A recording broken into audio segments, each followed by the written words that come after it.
అందరికీ నమస్తే.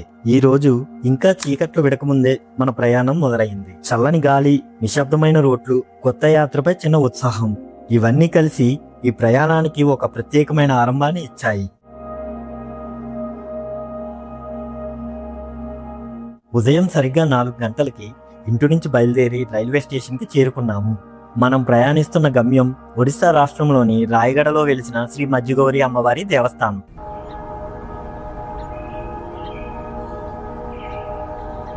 చుట్టూ నిశ్శబ్ద వాతావరణం, ప్లాట్ఫామ్ పై ప్రయాణికుల సందడి, దూరంగా వినిపిస్తున్న రైలు హారన్ కొత్త ప్రయాణానికి నాంది పలుకుతున్నాయి.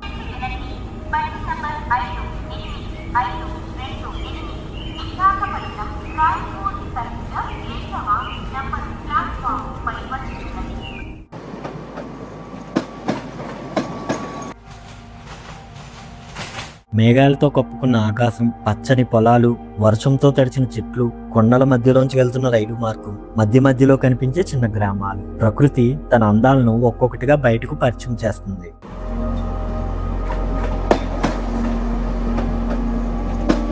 దాదాపు 5 గంటల తర్వాత మన గమ్యస్థానం రాయగడ రైల్వే స్టేషన్కి చేరుకున్నాం.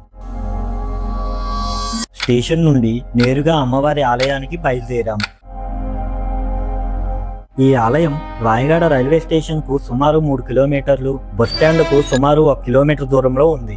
రాయగడకు అధిష్టాన దేవతగా పూజలు అందుకుంటున్న అమ్మవారు శ్రీ మజ్జిగౌరి అమ్మవారు. 16వ శతాబ్దంలో నందపూర్ గజపతిరాజు విశ్వనాథ్ దేవ్ రాయగడకు వచ్చిన సమయంలో తన కొత్త కోట మధ్య భాగంలోని అమ్మవారిని ప్రతిష్ఠించినట్లు చరిత్ర చెబుతుంది. అందుకే ఈ అమ్మవారిని మజ్జిగర్యాని అని పిలుస్తారు. ఒడియా భాషలో మజ్జి అంటే మధ్య, గర్ అంటే ఇల్లు, అంటే కోట మధ్య భాగంలో వెలిసిన అమ్మవారు అనే అర్థం వస్తుంది. ప్రస్తుతం ఉన్న ఈ ఆలయం గురించి స్థానికంగా ఒక ఆసక్తికరమైన పురాణం ప్రచారంలో ఉంది. విజయనగరం నుంచి రాయ్పూర్కి రైల్వే మార్గాన్ని నిర్మిస్తున్న సమయంలో నాగావళి నదిపై వంతెన నిర్మాణాన్ని ఎన్నిసార్లు ప్రారంభించినా అది కూలిపోతూనే ఉండేదట. ఆ సమయంలో ఒక రాత్రి ప్రధాన ఇంజనీర్కు శ్రీ మజ్జిగౌరి అమ్మవారు కలలో దర్శనమిచ్చి, గోల్కొండ రాజులు మరియు రాయగడ గజపతిరాజు విశ్వనాథ్ దేవ్ మధ్య జరిగిన యుద్ధంలో గజపతిరాజు ఓడిపోవడంతో నా పురాతన ఆలయం ధ్వంసమైంది, ముందుగా నా ఆలయాన్ని పునర్నిర్మించండి అని ఆజ్ఞాపించారట. ఆ తర్వాత అమ్మవారి ఆలయాన్ని నిర్మించగా నాగావళి నదిపై వంతెన నిర్మాణం ఎలాంటి ఆటంకం లేకుండా విజయవంతంగా పూర్తయిందని స్థానికులు, భక్తులు నమ్ముతారు. ఆలయంలోకి అడుగుపెట్టగానే ప్రశాంతమైన వాతావరణం, చుట్టూ విరిసిన పచ్చని ప్రకృతి మనసుకి ఎంతో ఆహ్లాదాన్ని కలిగిస్తాయి. అమ్మవారి ప్రధాన ఆలయం ముందు ఉన్న మండపంలో సుమారు 500 కిలోల బరువున్న ఇత్తడి గుర్రం దర్శనమిస్తుంది. ఈ గుర్రంపై అమ్మవారు రాత్రి వేళల్లో రాయగడ నగరాన్ని సంరక్షిస్తారని భక్తుల విశ్వాసం. ప్రధాన ఆలయం గర్భగుడిలో శ్రీ మజ్జిగౌరి అమ్మవారు తన దివ్యమైన మంగళ స్వరూపంతో భక్తులకు దర్శనమిస్తారు.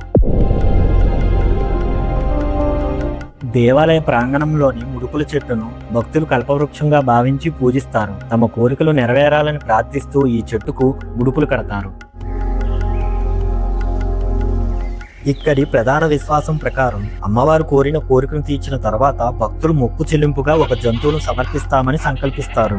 తర్వాత భక్తులు దానిని ప్రసాదంగా స్వీకరించి తమ కుటుంబ సభ్యులతో పంచుకుంటారు.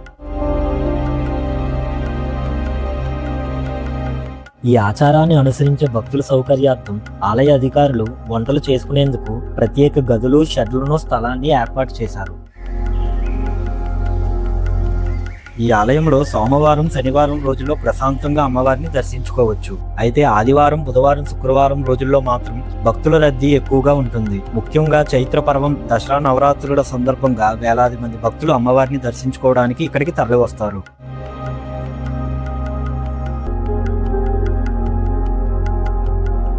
ఈ దేవస్థానంలో వసతి సౌకర్యం లేదు. అయితే రాయగడ రైల్వే స్టేషన్కు ఎదురుగా వివిధ బడ్జెట్లలో హోటళ్లు అందుబాటులో ఉన్నాయి. ప్రకృతి అందాలు, ఆధ్యాత్మిక ప్రశాంతత, చారిత్రక విశిష్టత అన్నీ ఒకే చోట అనుభవించవచ్చు. ఆలయానికి సంబంధించిన ముఖ్యమైన వివరాలు మీకోసం. ఇలాంటి మరిన్ని యాత్రా వీడియోల కోసం ఛానల్ను సబ్స్క్రైబ్ చేసి మీ అమూల్యమైన అభిప్రాయాన్ని కామెంట్లో తెలియజేయండి. నా తదుపరి పేజీలో మరో కొత్త గమ్యస్థానంతో మళ్ళీ కలుద్దాం.